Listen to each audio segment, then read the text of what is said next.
jalannya gitu loh. Allah tidak memberikan saya anak terhadap dia gitu. Pada saat itu tetap ada kesedihan nggak sih? Saya harus jujur ya di sini Ya. ya, saya tuh tidak terlalu bagaimana juga karena memang saya tidak mengharapkan. Kayak nolak aja gitu ya. Beda dulu saya hamil anak pertama kan begitu saya tahu hamil kita, aduh saya gembira gitu Ya, ya, aduh ya. saya gembira, saya langsung yang planning vitamin, dokter, baju ini ada itu. Tapi nggak tahu ya sama Vicky Prasetyo ini walaupun beritanya rame, orang banyak yang mendoakan walaupun ada pro dan kontra gitu ya. Tapi ya pada saat saya tahu saya telat gitu nggak ada rasa yang gimana-gimana. Justru yang ada tuh saya malah gimana sih ini, aduh kok gimana gitu, kayak gitulah gitu. Nah, semakin yakin sebetulnya bahwa di awal tidak ada deep-nya itu kelihatan di situ ya. Mungkin Jadi ya. kalau misalnya orang di awal sangat deep ya kan, pasti dia sangat mengharapkan orang yang kita cintai ini pasti bisa memberikan satu keturunan dan lain-lain. Nah ini sebetulnya berbalik pada situasinya. Akhirnya seorang Vicky harus masuk ke penjara gitu dengan situasi ini. Saya harus luruskan juga, banyak yang bilang Angel masukin mantan suaminya ke penjara. Sebenarnya saya harus luruskan, yang masukin dia ke dalam penjara itu adalah dirinya sendiri. Kenapa saya katakan seperti itu? Gini loh, pada saat itu kan dia menjebak saya dan teman saya. Dia jorokin saya ke dalam kamar bersama dengan teman saya. Nah pada saat itu dia menginginkan saya dan teman saya yang masuk penjara. Makanya dilaporkan saya dan teman saya. Tetapi di perjalanan BAP dan semua gelar perkara, polisi kan menemukan alat bukti semuanya dari CCTV saya, dari pengakuan RT, media, saksi-saksi yang lain. Ternyata mengarahkan, oh ini semua rekayasa, ini semua itu jebakan. Gitu ya. Nah, lalu laporan dia kan harus dia pertanggungjawabkan dong, ya kan? Nggak bisa, mungkin selama ini kan dia berpikir dia bisa gimmick, setting tentang apapun di dunia entertain. Dia pikir dengan saya sudah membuat opini bahwa Angel Elga bersama pria di dalam kamar, yang penting tujuan dia adalah ini sudah dimakan oleh opini gitu ya, sampai serius bawa ke kantor polisi. Tapi kan polisi ini kan punya kehormatan yang nggak bisa dipermainkan. Setelah ketahuan salah, tentu yang salah harus diadili, yang benar harus diberikan keadilan juga gitu ya. Nah, saya tidak melaporkan dia sebenarnya. Dia melaporkan dirinya sendiri karena dia mau menjebloskan saya ke dalam penjara. Dengan peristiwa itu, seorang Angel benci atau gimana dengan seorang Vicky? Manusiawi ya, 1, 2, sampai 5 bulan itu, wah saya marah. Saya marah itu nggak tahu lagi letak marah saya itu di mana. Karena harga diri saya sebagai perempuan itu benar-benar sudah dihancurkan oleh dia. Saya selama ini tidak peduli kalau orang bilang Angel Elga menikah ini, pacaran sama ini, menikah dengan ini. Buat saya nggak terlalu stres banget karena itu bagian hidup saya di dunia entertain.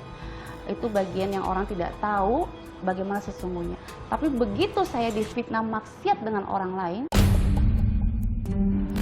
buat saya itu pukulan yang terbesar buat diri saya. Iya, saya marah. Gitu. Saya marah pada saat itu. Tapi dengan perjalanannya waktu, sedikit demi sedikit terkikis rasa marah itu akhirnya mulai hilang. Tapi kita nggak tahu kan, Allah berkehendak lain gitu. Begitu saya doa dan segala macam, saya minta keadilan, tapi justru saya pasrahkan semuanya. Allah tunjukkan, Allah berikan saya berita, ini tertangkap. Harusnya kalau saya minta cerai, ceraikan secara baik-baik, tidak perlu memfitnah saya, tidak perlu menjatuhkan saya. Walaupun sebenarnya sebelum dia lakukan itu ada ancaman dari dia. Dan itu sudah saya laporkan ke kantor polisi juga ya. Sebulan sebelum dia melakukan itu memang ada ancaman, kalau kamu tidak terima saya atau kamu tidak kembali dengan saya sudah gelap mata, saya akan menghancurkan kamu dan orang lain tidak bisa menikmati diri kamu. Jadi kalau saya baca, seorang Angel ini kan yang terbaca sebetulnya bukan tipikal orang yang bisa sendiri. Seorang Angel ini sangat memimpikan untuk dapat pendamping yang memberikan kenyamanan. Kadang-kadang dia tidak membutuhkan cinta, tapi yang dia butuhkan adalah kenyamanan tadi. Karena kata orang memang, nyaman lebih berbahaya daripada jatuh cinta. Nah gitu, jadi saya lihatnya bisa move dari situasi yang ya bahwa ada trauma iya, tapi tidak yang sangat mengganggu sekali sehingga akhirnya menjadi tertutup dan menutup diri banget-banget gitu. Nah, karena itulah saya lihat membacanya, ini nanti tidak terlalu lama pasti kita akan dapat lagi kabar berita bahwa akan ada nih satu sosok yang dekat sama Angel dan Angel akan memproklamirkan gitu.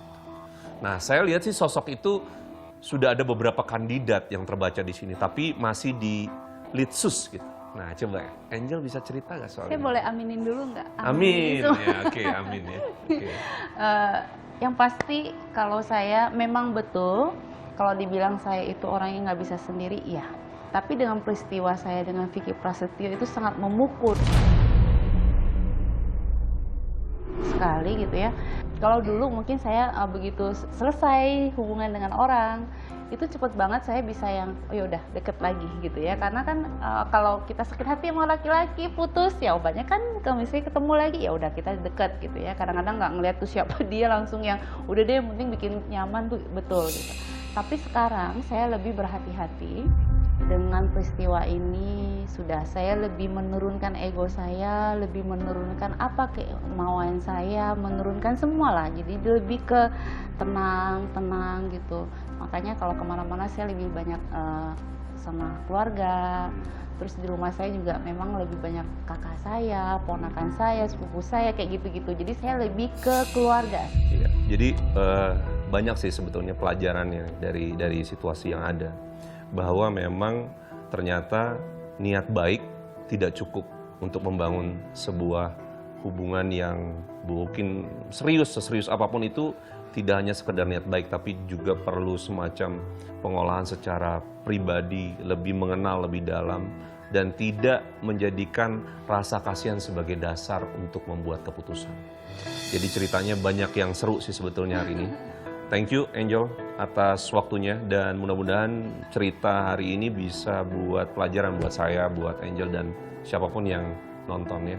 Dan saya tunggu ya, katanya tadi siap. Jodohnya ini ya kita tunggu. Oke, kita tunggu nanti kalau benar ya, gitu. harus diundang lagi ya kan? Cukup masuk di nalar apa yang dikatakan oleh Mas Ferry tadi, karena memang apa yang Mas Ferry tanyakan dan tebakan itu saya sampai gini, ya ini yang saya alami. Baru mau aku membuktikan, baru mau masuk sekolah, Tuhan menghendak yang lain. Mama meninggal.